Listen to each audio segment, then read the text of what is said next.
कलयुगी प्राणी, एक दोष तो उसमें जन्म जाते ही कि वह अल्पायु है, बहुत कम आयु है उसकी। बहुत अधिक आयु यदि किसी की हो जाती है तो 100 वर्ष की आयु।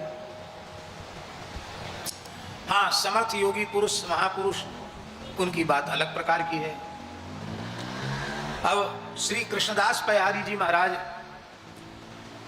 जिनके सेव्य ठाकुर कुल्लू में श्री रघुनाथ जी विराजमान है, इतने बड़े हैं रघुनाथ जी, पयहारी जी के सेव्य ठाकुर हैं। आज भी हिमाचल में वह गुफा है जहां श्री कृष्णदास पयहारी जी अंतर्धान हो गए। देह त्याग नहीं किया उन्होंने, सदेह अंतर्धान हो गए और लगभग 700 वर्ष हो चुके हैं पयहारी जी के प्रादुर्भाव को। जिस शरीर से वे प्रकट हुए थे उसी शरीर से आज तक विराजमान है। पयहारी जी ने देह त्याग नहीं किया।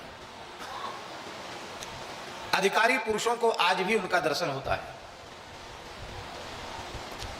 आप कहेंगे इस युग में किस किस को दर्शन हुआ?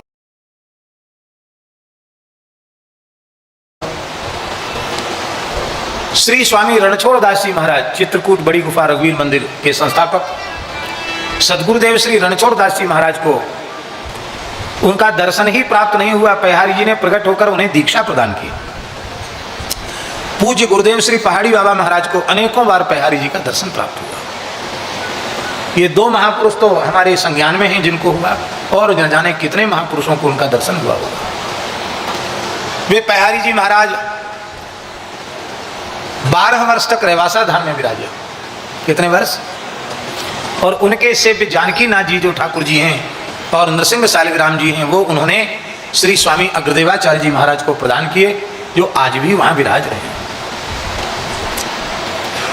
श्री जगतगुरु श्री मदाध्य रामानंदाचार्य भगवान 1256 संवत में उनका आविर्भाव है और 1515 रामनवमी तक वो विराजमान रहे।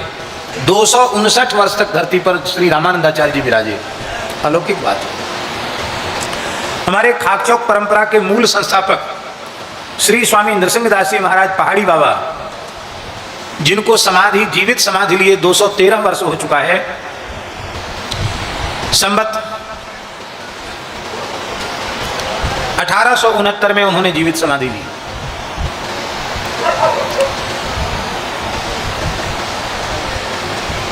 डेढ़ 150 वर्ष की आयु तक धराधाम पर विराजमान रहे। कितने वर्ष तक? 150 वर्ष। तो ऐसी जो घटनाएं हैं वो अपवाद के रूप में हैं, विशिष्ट महापुरुषों के लिए हैं। सामान्य कलयुगी प्राणी जो 100 साल तक जी गया, लोग कहते बहुत बड़ी उम्र पाई। सब 100 वर्ष तक भी जीवित नहीं रहते।